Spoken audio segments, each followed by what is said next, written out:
प्यारे बच्चों, Paramount academy के यूट्यूब चैनल पर आप सभी का स्वागत है।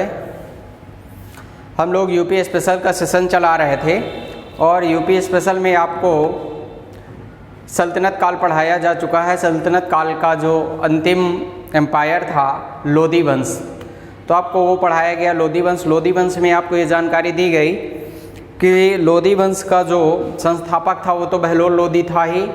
इसके बाद लोधी वंश का जो महानतम शासक हुआ सिकंदर लोधी था। उस सिकंदर लोधी का ही पुत्र इब्राहिम लोधी लोधी वंश का अंतिम शासक था और इब्राहिम लोधी की हत्या करके बाबर ने मुगल वंश की स्थापना की थी। ये बात हम पिछली क्लास में देख चुके थे कि इब्राहिम लोधी की हत्या करके बाबर ने मुगल वंश की स्थापना की। तो आइए आज हम लोग देखते हैं, बाबर से शुरुआत करते हैं मुगल वंश की। तो मुगल वंश की उन घटनाओं को देखते हैं जो उत्तर प्रदेश से रिलेटेड हैं। तो आइए देखते हैं मुगल वंश।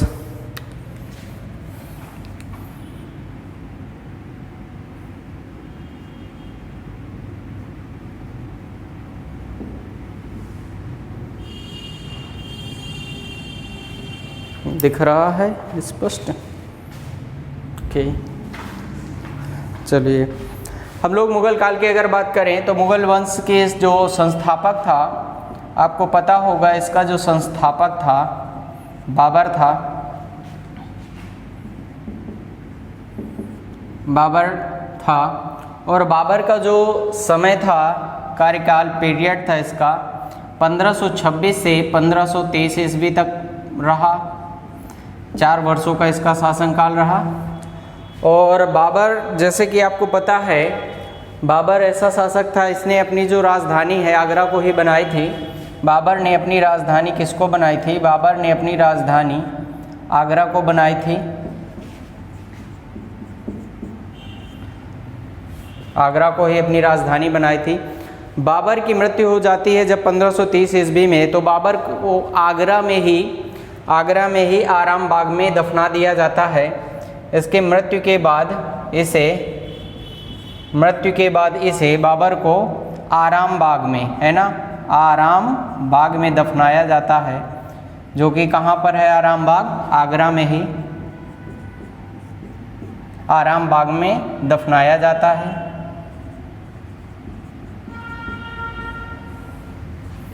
तो इसकी मृत्यु होने पर इसे आराम बाग में दफना दिया जाता है। जैसे कि आपको पता है, इसी समय में मतलब मुगल काल में जो मुस्लिम शिक्षा का केंद्र हुआ करता था आगरा ही था, है ना। इस काल में, मतलब कब? मुगल वंश में। इस काल में मुस्लिम शिक्षा का केंद्र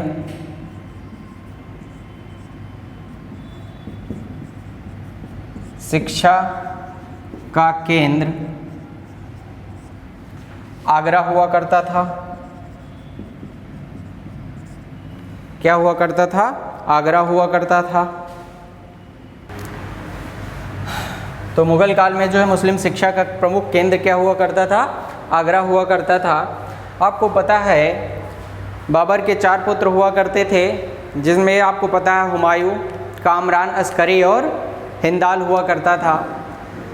अब जब बाबर की मृत्यु होने को थी तो बाबर ने क्या किया, अपने बड़े पुत्र हुमायूं को बुलाया और बुलाकर के उसे कहा कि बेटा देखो, जो भी हमारा एम्पायर है, जो भी हमारा साम्राज्य है, इस साम्राज्य को आप अपने भाइयों में बांट करके शासन करोगे। तो उसने कहा ठीक है, जैसा आप चाहेंगे वैसा ही होगा। तो इसने क्या किया, हुमायूं, बाबर के बाद हुमायूं शासक बनता है और वो आगरा दिल्ली को अपने पास रखता है। आगरा और दिल्ली का शासक खुद बनता है। बाकी अपने भाई, जो उसका भाई अस्करी था, उसको इसने जो है उत्तर प्रदेश का संभल प्रांत दिया था। तो इस बात को ध्यान रखना है कि इसने अपने भाई को कौन सा प्रांत दिया था? संभल प्रांत दिया था। संभल प्रांत दिया था, ठीक है। आइए देखते हैं हुमायूं। तो ये छोटी छोटी बातें आपके उत्तर प्रदेश से जुड़ी हुई हैं, इन्हें आज हम फिनिश करते हैं। मुगल वंश, हुमायूं की बात किया जाए अगर,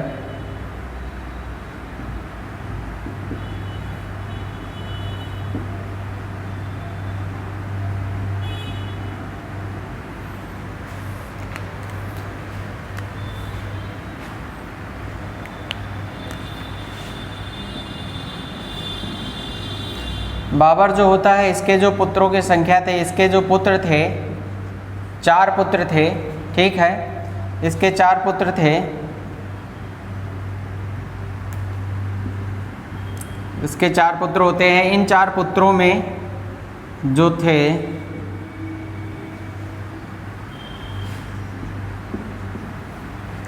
हुमायूं, कामरान, अस्करी, हिंदाल, ये 4 पुत्र थे। अब इन 4 पुत्रों में बाबर ने ये कहा हुमायूं को बुलाकर कि भाई जो भी एम्पायर है इसको आप अपने भाइयों में बांट करके शासन करोगे, है ना। तो जब ये बात आती है तो हुमायूं ने कहा जैसा आप चाहेंगे वैसा ही किया जाएगा। अब हुमायूं क्या करता है, इस हुमायूं ने अपने पास जो है, अपने पास क्या रख लिया, अपने पास इसने आगरा रखा, आगरा व दिल्ली को रखा। आगरा दिल्ली को अपने पास रखा। कामरान को कांधार प्रांत दे दिया था, इसके पास कांधार था। और अस्करी को जो है आपको ध्यान रखना है, ये उत्तर प्रदेश से ही, ये भी जुड़ी जानकारी, जैसे आगरा उत्तर प्रदेश से है उसी तरह अस्करी को मिला था उत्तर प्रदेश का संभल प्रांत। इसे जो है उत्तर प्रदेश का क्या दिया गया था, संभल प्रांत दे दिया गया था। तो इसे उत्तर प्रदेश के संभल प्रांत का शासक बना दिया गया था। तो ये संभल प्रांत को देखता था। तो यहाँ पे ये आपकी थोड़ी सी हुमायूं से जुड़ी जानकारी हो जाती है और अस्करी से। इसके बाद जो बात आती है अकबर की आ जाती है। तो आगे हम लोग अकबर की बात करते हैं, ठीक है, आइए देखते हैं।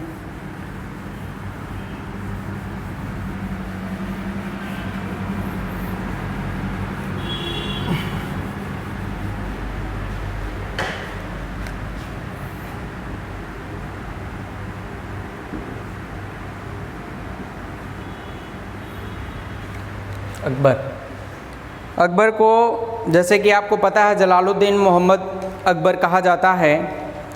हम लोग बात करेंगे जलालुद्दीन मोहम्मद अकबर की। तो जैसे कि आपको पता है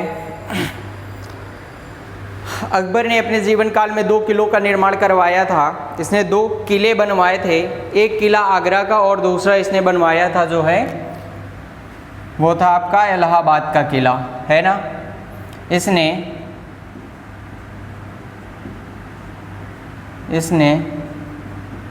2 किले बनवाए थे, 2 किले बनवाए थे,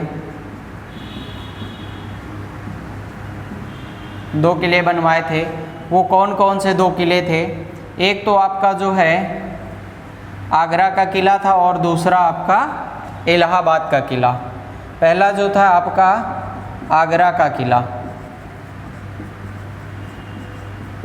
और दूसरा क्या बनवाया, इलाहाबाद का किला।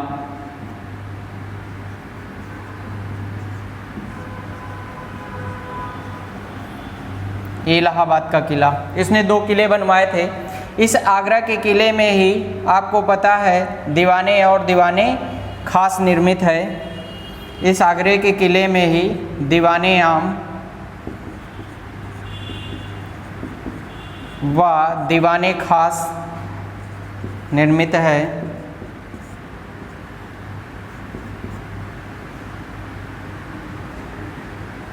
दीवाने आम व दीवाने खास निर्मित है। अच्छा, हम लोग बात करते हैं तो ये आप देख पाते हो कि अकबर ने क्या किया। 1573 ईस्वी में अकबर ने अपनी राजधानी परिवर्तित की थी। इसने 1573 ईस्वी में इसने अपनी राजधानी फतेहपुर सीकरी को बनाया था। इसने क्या किया था, 1573 की घटना है, इसे आप ध्यान रखेंगे।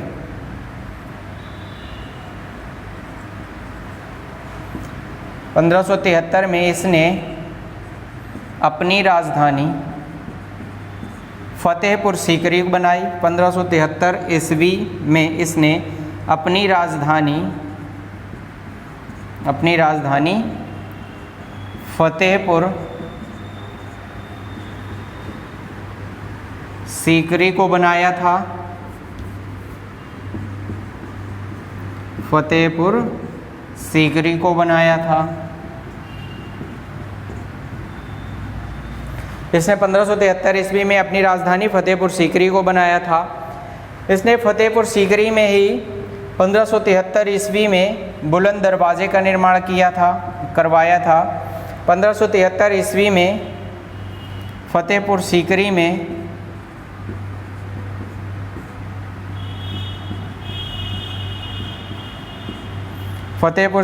में बुलंद दरवाजे का निर्माण करवाया था।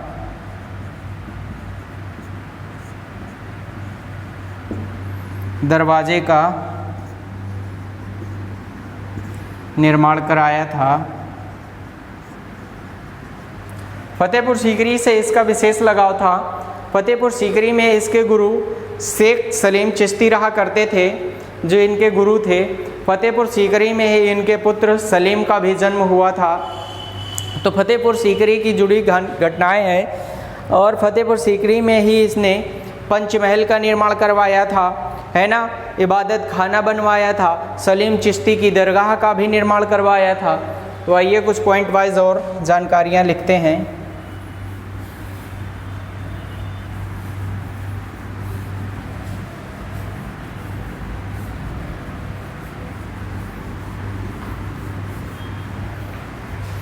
इसने फतेहपुर सीकरी में ही इबादत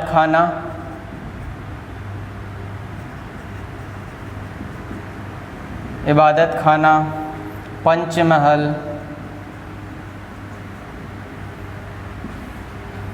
सलीम चिश्ती की दरगाह,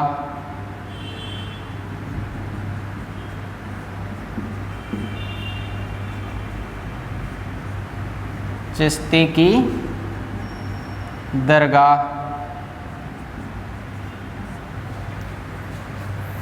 का भी निर्माण करवाया था।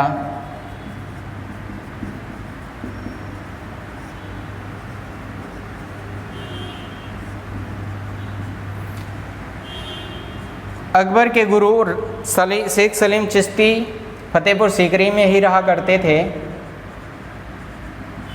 अकबर के गुरु शेख सलीम चिश्ती फतेहपुर सीकरी में ही रहा करते थे।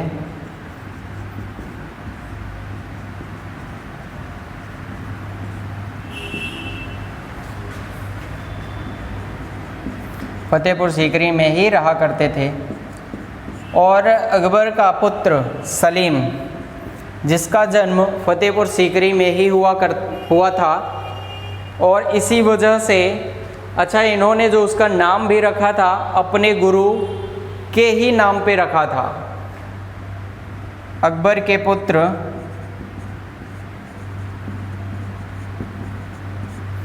पुत्र सलीम का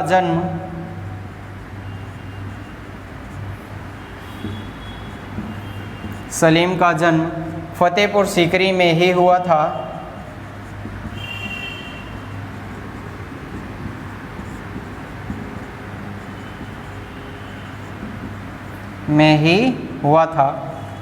तो इसका जो जन्म है फतेहपुर सीकरी में हुआ था। कहा जाता है कि सलीम पुर्तगालियों के बहकावे में आकर अपने पिता अकबर के विरुद्ध विद्रोह कर दिया था और अपने आप को इलाहाबाद का स्वतंत्र शासक घोषित कर दिया था। तो ऐसा भी कहा जाता है, इसने जो है पुर्तगालियों के बहकावे में आकर क्या किया था, कहा जाता है पुर्तगालियों के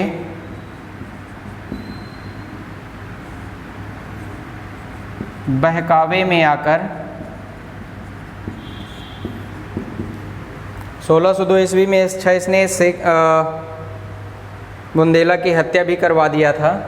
वीर बुंदेला सिंह की मदद से अबुल फजल फैजी की भी हत्या करवा दी थी। पुर्तगालियों के बहकावे में आकर सलीम अकबर अपने पिता है ना, अपने पिता अकबर के विरुद्ध विद्रोह कर दिया।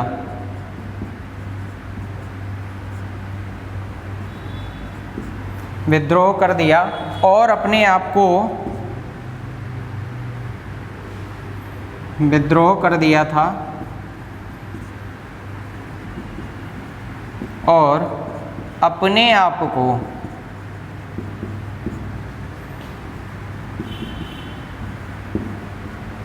इलाहाबाद का स्वतंत्र शासक घोषित कर दिया।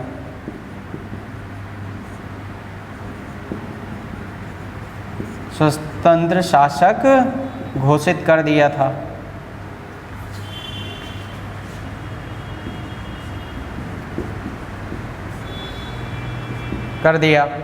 ये भी कहा जाता है कि इसने जो है अबुल फजल फैजी की हत्या करवा दी थी, जिसमें जो है इसकी मदद करने वाला वीर सिंह बुंदेला था, है ना, वीर बुंदेला सिंह थे। उनकी मदद से इसने जो है अबुल फजल फैजी की भी हत्या करवा दी थी। इसके आगे हम लोग बात करते हैं,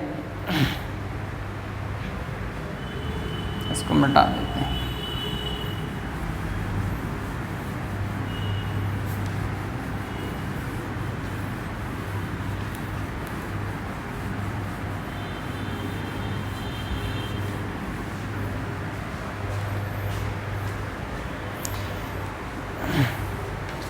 वीर सिंह बुंदेला के बहकावे में आकर इसने क्या किया था,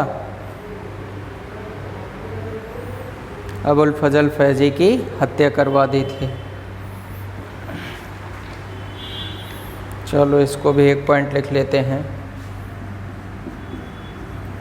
1602 ईस्वी में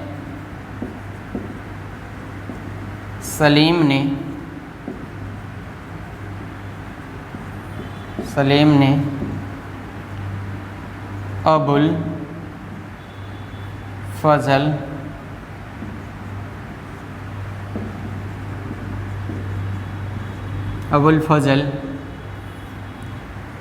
की हत्या करवा दी थी वीर सिंह बुंदेला की मदद से। अबुल फजल फैजी की क्या करवा दी थी, हत्या करवा दी थी। और इसमें इसका मदद किसने किया था, वीर सिंह बुंदेला ने मदद की थी। हत्या वीर सिंह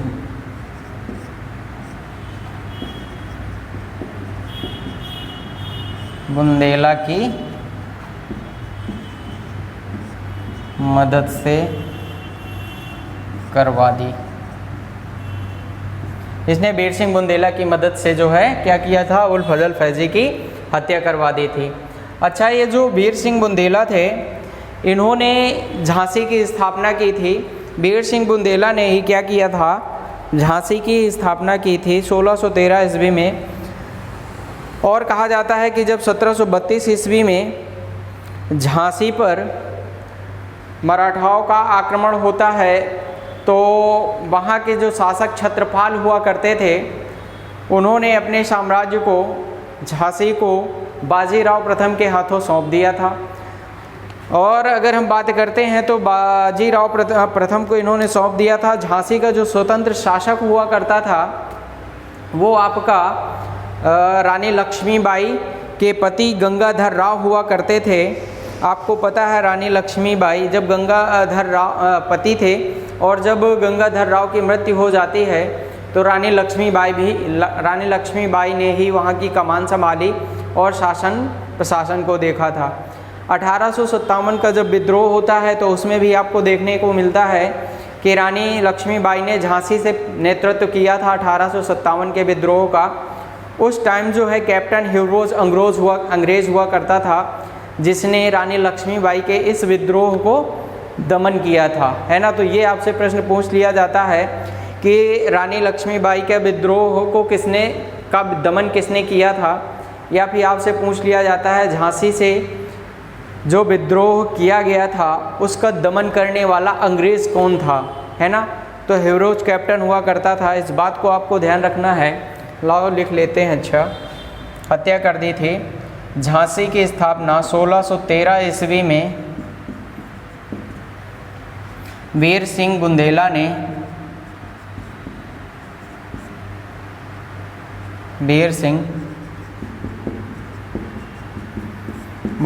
ने झांसी की स्थापना की।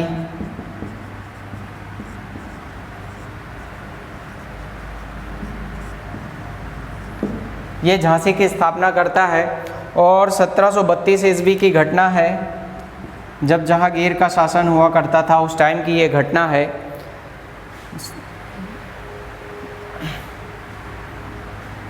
1773 ईस्वी में हुआ क्या था वास्तव में, 1732 ईस्वी, 73 नहीं, 1732 ईस्वी में झांसी पर मराठाओं का आक्रमण होता है।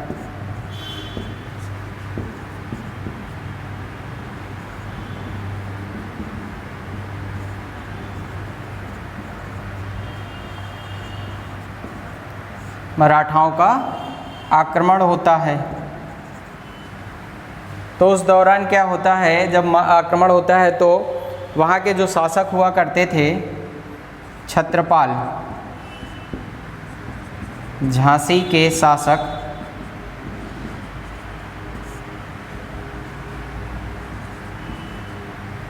आक्रमण होता है और झांसी के शासक छत्रपाल झांसी को बाजीराव प्रथम को सौंप देते हैं। झांसी को किसको सौंप देते हैं? बाजीराव प्रथम को सौंप देते हैं। जब उसका आक्रमण हुआ तो इन्होंने क्या किया, बाजीराव प्रथम को जो है अपना झांसी का साम्राज्य सौंप दिया था। इसके बाद अगर हम बात करें तो झांसी का जो स्वतंत्र शासक हुआ करता था, झांसी के अगर हम स्वतंत्र शासक की बात करें, झांसी का स्वतंत्र शासक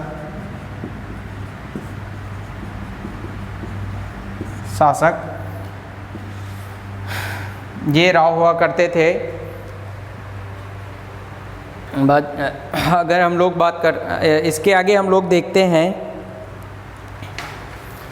इसके स्वतंत्र शासक की बात करते हैं तो रानी लक्ष्मीबाई के पति कौन? गंगाधर राव।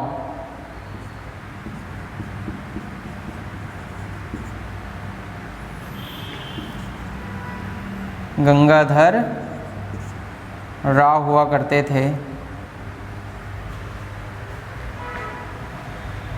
आगे हम लोग बात करते हैं थोड़ा सा 1857 में कैप्टन की बात कर लेते हैं।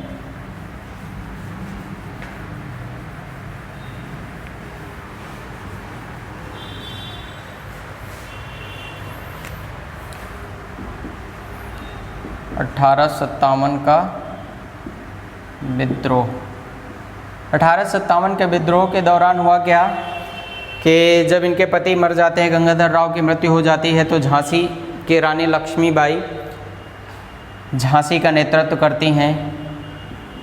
1857 के विद्रोह में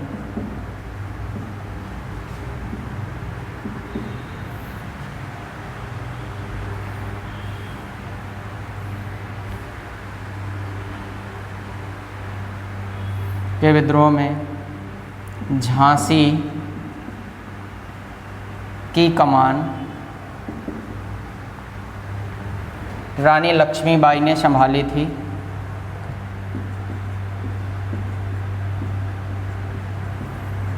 लक्ष्मीबाई ने संभाली थी। रानी लक्ष्मीबाई ने संभाली थी। उस समय वहाँ का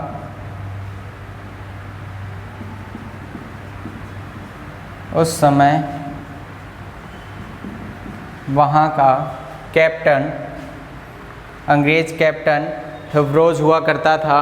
आपको इस बात को ध्यान रखना है, ये प्रश्न आपसे एग्ज़ाम में पूछ लिया जाता है, ठीक है। तो यहाँ का जो अंग्रेज़ अफसर हुआ करता था, कैप्टन हुआ करता था, उस समय यहाँ का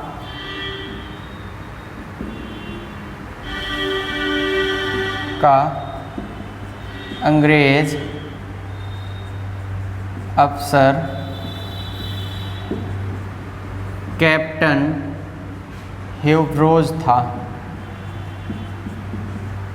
कैप्टन हिप्रोज था, जिसने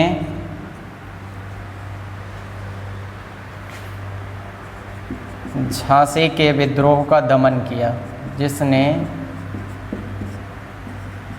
झांसी के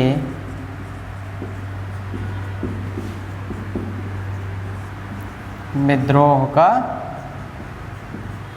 दमन किया। ये तो रही थोड़ी सी झांसी से जानकारी जुड़ी।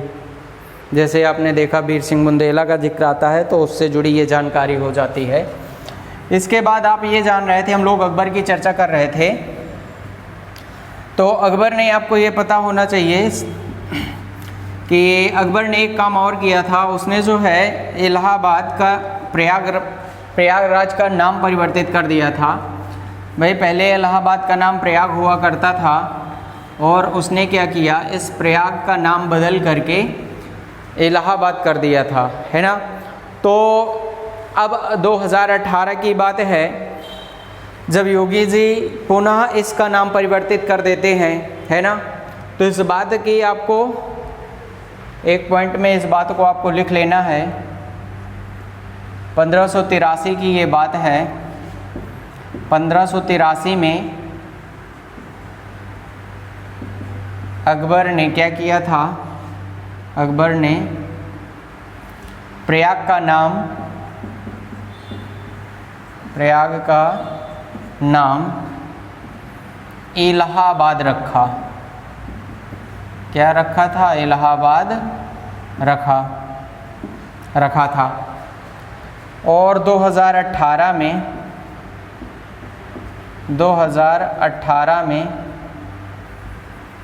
योगी आदित्यनाथ ने 2018 में योगी आदित्यनाथ ने पुनः इलाहाबाद का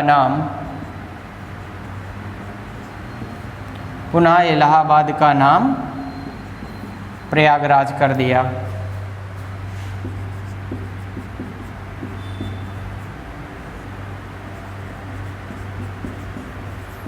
तो इस बात को आपको ध्यान रखना है ना। पुनः नाम परिवर्तित कर देते हैं और जो है इसका नाम क्या रख दिया जाता है? प्रयाग रख दिया जाता है। इस तरह से आपके अकबर से जुड़ी जानकारी समाप्त हो जाती है। इसके बाद हम लोग बात करेंगे, अकबर के बाद आपको पता होना चाहिए कि थोड़ा सा जहांगीर से जुड़ी जानकारी आपके उत्तर प्रदेश से मिलती हैं। तो ये जो जहांगीर था, इसकी भी हम थोड़ी सी बात कर लेते हैं।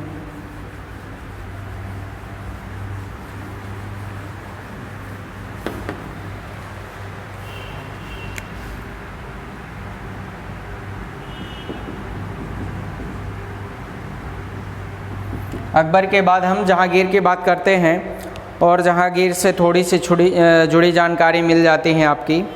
अगर हम लोग जहांगीर की बात करें तो जहांगीर ने क्या किया था, अकबर की जब मृत्यु होती है तो अकबर का मकबरा सिकंदराबाद में बनवाता है। इसने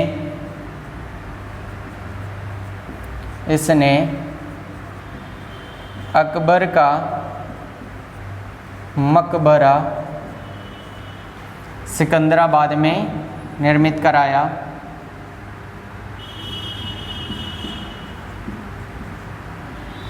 सिकंदराबाद में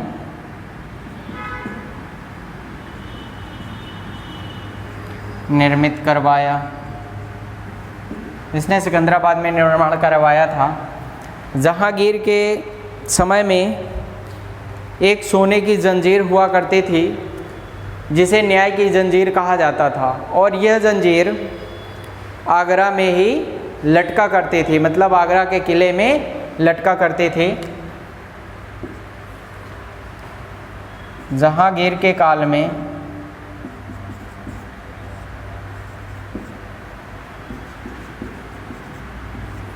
गीर के समय में सोने की जंजीर हुआ करती थी, सोने की जंजीर हुआ करती थी जिसे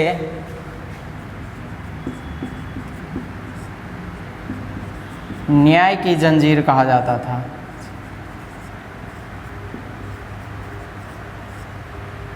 न्याय की जंजीर कहा जाता था। यह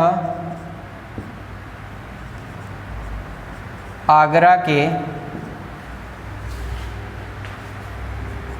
किले में लटका करती थी। कहा जाता है कि जहांगीर ने ऐसा अनाउंस कर रखा था कि आप अगर न्याय की जंजीर को 12 बजे रात को भी खटखटाएंगे तो आपकी मदद 12 बजे रात को की जाएगी। मतलब कहने का ये है कि किसी भी समय अगर आप न्याय की जंजीर को आके खटखटाते हैं तो आपकी मदद तुरंत किया जाएगा, तुरंत न्याय किया जाएगा, उसमें किसी भी प्रकार की लेट लपेट नहीं होगी, ऐसा कहा जाता है ना। तो इसके बाद अगर हम बात करते हैं, आप सब जानते हैं मुग़ल वंश का अंतिम शासक जो है औरंगजेब हुआ करता है ना। तो औरंगजेब की अब बात करेंगे और आज मुग़ल वंश समाप्त कर लेंगे हम। तो अब बात करते हैं मुग़ल वंश के अंतिम शासक औरंगजेब की। तो आइए देखते हैं औरंगजेब। औरंगजेब की अगर हम बात करें तो इसका जो समय था वो आपका 1658 से 1707 ईस्वी तक रहा। कहा जाता है कि औरंगजेब ने बहुत सारे मंदिरों को नष्ट करवाया था, जिसमें से उत्तर प्रदेश के भी 2 मंदिर थे। एक तो आपका विश्वनाथ मंदिर था, है ना, प्रसिद्ध मंदिर हुआ करता था आपका काशी का विश्वनाथ मंदिर। वाराणसी का दूसरा मंदिर केशवनाथ मंदिर हुआ करता था मथुरा का। तो इसने, आप लिख लेते हैं, इसने अपने काल में बहुत सारे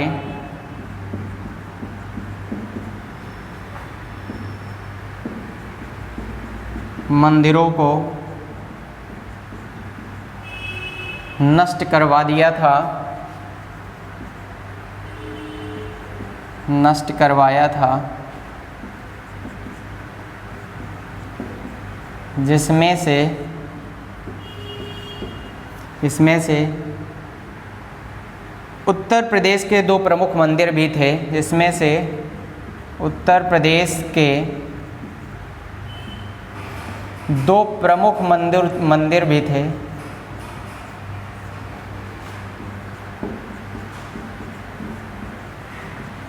उत्तर प्रदेश के 2 प्रमुख मंदिर भी थे। एक तो आपका काशी विश्वनाथ मंदिर था, काशी विश्वनाथ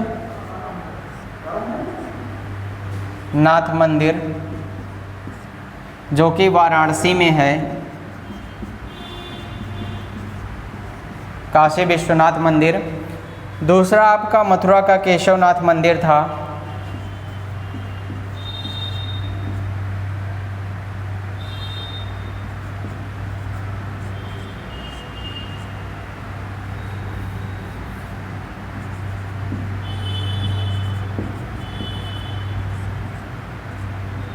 केशवनाथ मंदिर ये आपका मथुरा में है, मथुरा में था। तो आपको ये याद रखना है, इसने काशी विश्वनाथ मंदिर व केशव का मंदिर को नष्ट करवा दिया था, जो कि वाराणसी और काशी में है। 1659 ईस्वी में खंजवा का युद्ध होता है, जो कि इलाहाबाद के पास पड़ता है, औरंगजेब और शाह शुजा के बीच। एक घटना और है इसके काल की, 1659 की घटना है।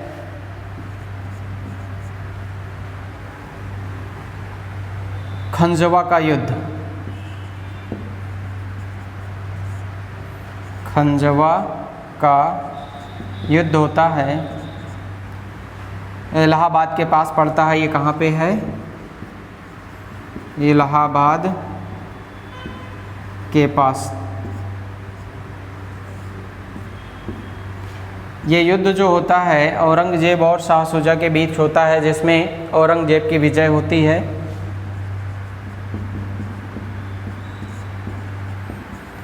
औरंगजेब और शाह शुजा,